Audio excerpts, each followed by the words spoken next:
Okay, so Waveshare have sent me a portable computer that's compatible with Raspberry Pi 4 and 5. It all came inside this carry case, so it's nicely protected.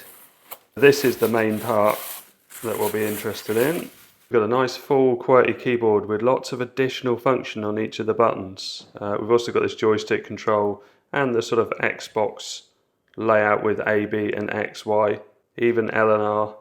So you can see there's a gap here which is waiting for the Pi, and also looks like a PWM controlled fan in there somewhere. I can't even see where it is. And then we've got a couple of buttons on the back. GPIO breakout part here, which looks like you just maybe take that out. SD card slot. I guess that's power.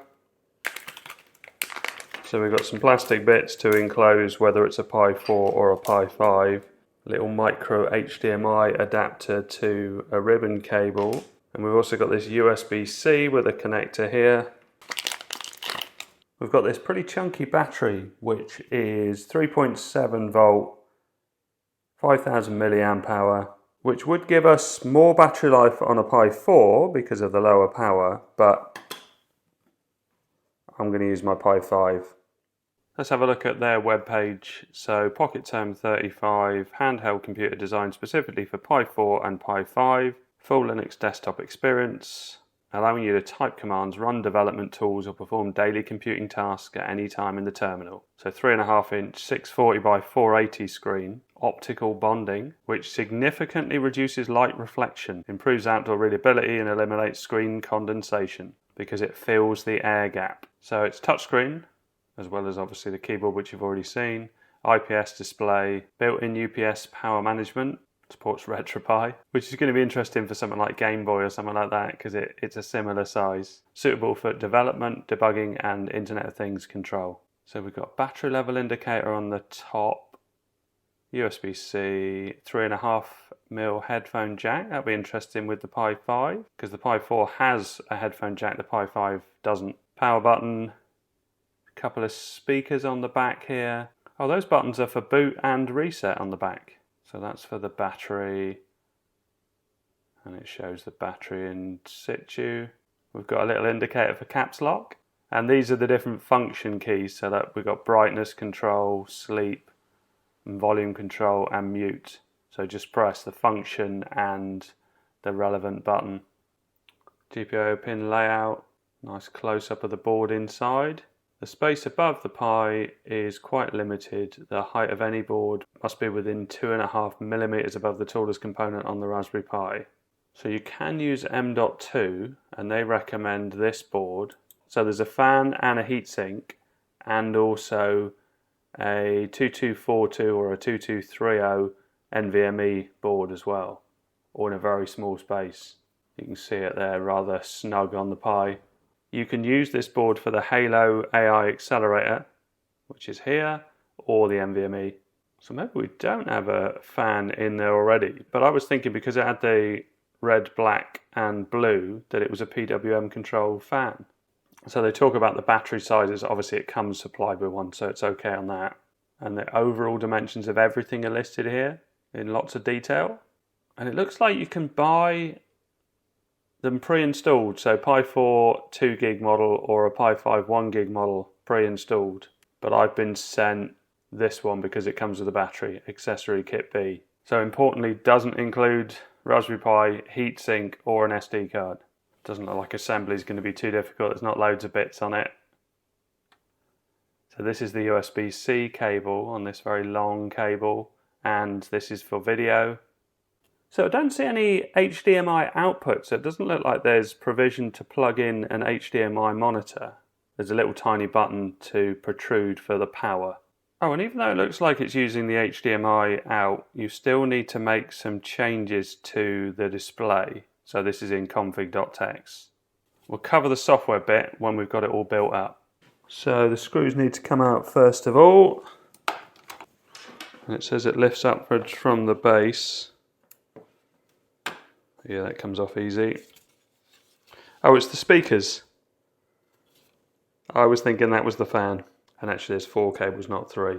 Some of the fans come with these 3 colours. This is one I've had for a long time. So no cooling as standard. Let's see where the Pi is going to go. So it must be that way around. So this very long cable goes in here, and that has the little USB-C on the end of it. That's very fiddly, but it's gone in. So these parts are the bits that actually attach to the board. So on the underside of the GPIO pins, and they're sprung. You can see them going sort of up and down as I push them. So they need to be lined up. I mean, the screw holes should line them up anyway. The double-sided is already in place. Okay, so battery, just make sure this cable is clear of these buttons. So I've got one of these Armour Light PWM controlled fans, so I think that's going to fit in alright. It's the same height as the rest of the Pi, and the nice thing about it compared to the official one is that you can just screw it in place rather than have to use those push throughs, which are really hard to take off. So let's pop that on here. So that's a PCIe, but it's actually for the HDMI. So connections are going to be that way around.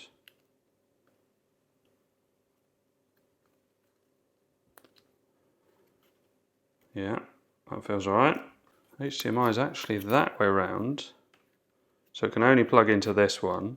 There's no second HDMI socket, which is surprising. You'd think they'd make use of that to have an output from, because it's obviously got a tiny screen, so it'd be nice to be able to plug it into a monitor if you really wanted to have a big screen. I can't see where this goes. So I think the display cable's underneath it. So the display cable's here, so why is it so long? Well, not the easiest to get in. That seemed to have made a good connection. So all of this is just going to fold back in. I suppose it doesn't affect the fan. Got to make sure that those GPIO pins go straight down so they come into contact with the underside of here. So I wonder how it's doing the 3.5mm jack, because these are the external speakers. And this little tiny rubber button needs to go in place. Yeah, that's that bit. So I need to hold that when I'm putting the cover back on. Okay, the reset button's not micro switching correctly, so I'm going to have to take it apart again, which means I have to take these out, because you can't get the case off with these in. Okay, so why did that button? It's going to be this cable, isn't it? So I need to make that go underneath. Has it got enough room to go around the outside and underneath? Or I can go all the way around this way. Yeah, that works. Okay, redirected it around this way. Over those buttons. That's better. Pop this plate back on. Okay, now we're talking. Yeah, it's a good display because it's very bright in here, but the reflection is good.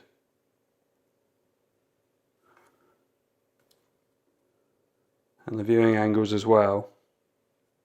I'll take this off when I know that I don't have to take it apart again. And that's, you often get this to take the SD card out before you start to assemble or disassemble. So you can flash just a normal image of Raspberry Pi OS, but you need to configure it. So you've got to download a file, and you've also got to change this in config.txt. The easiest way is going to be to download their image. So let's see what that's like. So Pi 4, Pi 5, so it's the same image. So let's download that, 2 gig. Okay, that's finished. Let's open Raspberry Pi Imager and try and write it with that. So we're going to go no filtering and use custom, PocketTerm 35, open and next. Pop an SD card in and pick that, it's just a 32 gig card, and write the image. Let's skip the verification. Before I start this up, I just wanted to show something that I'd done wrong. So this USB-C connector on the end here that goes into the power on the Pi actually doesn't supply power to the Pi. It goes all the way over to this one, and it actually does the keyboard. So this is USB for the keyboard. But if you put it in the other way around, so I did it with the board sticking upwards, it actually doesn't work. So it has to be plugged in this way around for it to work. And I got stuck on it for ages because I didn't realise that it was the wrong way around from the pictures. But it was interesting, and I did find out that the Pi is powered by the GPIO pins, and also the touchscreen seems to work from that as well. So that controls touchscreen and power to the Pi, and this is obviously HDMI output into the screen in the normal way. So I learned some things on how it works, but it was frustrating because it took me ages, but my fault. Now, you're supposed to take the SD card out when you reassemble this, and I can reassemble it because I know it's working now. I even got to the stage of putting a Pi 4 in, and then I realised what I'd done. Speakers in. Need to make sure that this is over, and we snap in the top buttons, and it always turns itself on when you do that. There we go.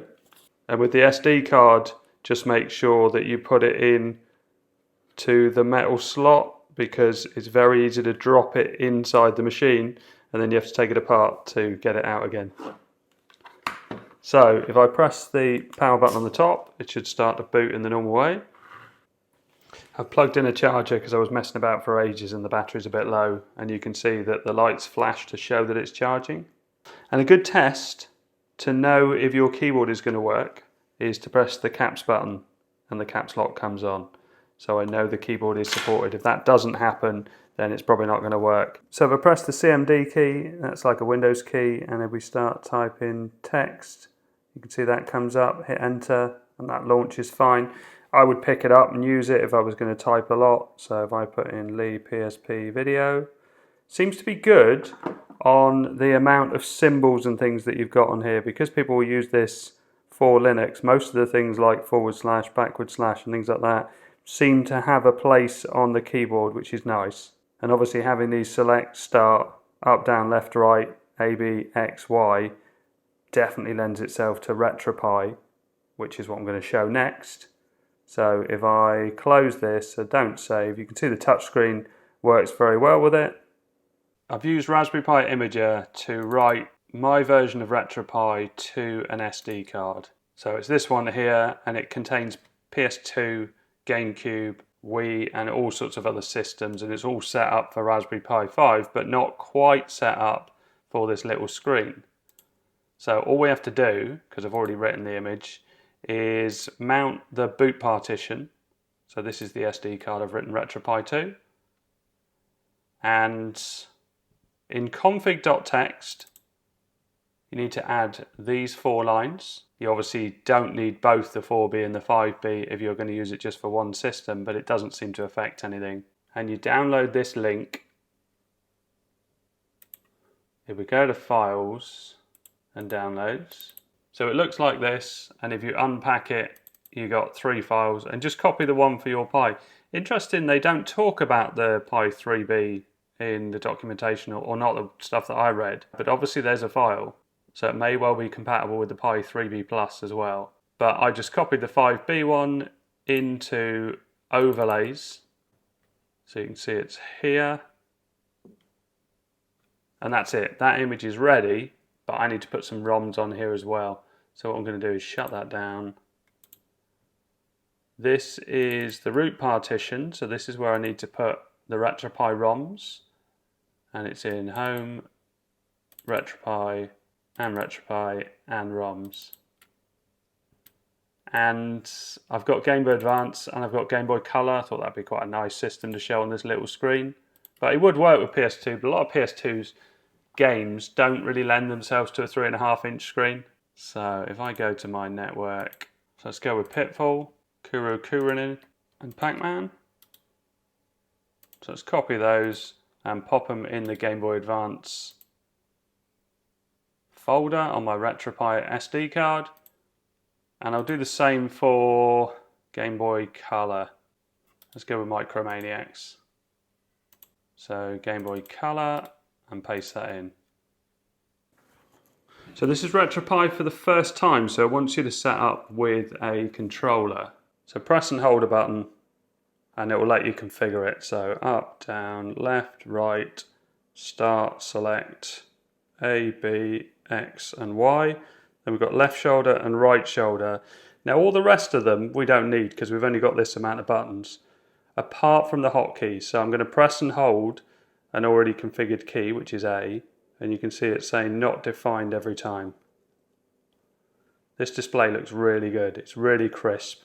I'm holding it a bit further away than I would to play the games on it because I'm behind the camera, but it's fine. So just keep going through until you get to hotkey, and I'm going to put hotkey as H. So I think that makes sense, and then A to confirm. And now we've got Game Boy Color, and you can see I've got a game there, but I've also got Game Boy Advance. So let's try a bit of Kuru Kurunin. It's really awkward to play this with the camera in front, but it still works. But you can see if you want to go faster, you press and hold the button. And if I do start, select and H, that quits me out, and then we'll try a bit of Pitfall as well. But it is a really good screen, good from an angle as well, nice and crisp. And it feels really solid as a machine. There's like no moving parts on there. I would imagine the fan's on. Yeah, I can hear the fan spinning. So this is in French.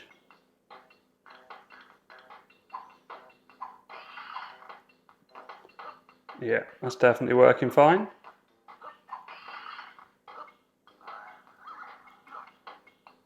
Let's just get to a rope to swing. A bit of swimming as well.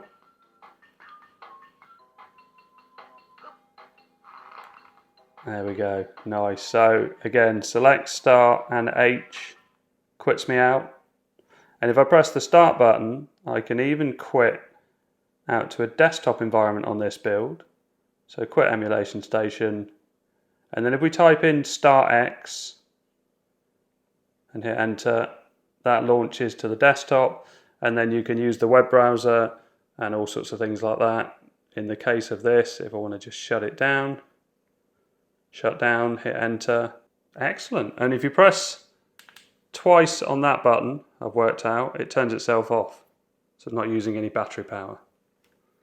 So thanks very much to Waveshare for sending me this to test.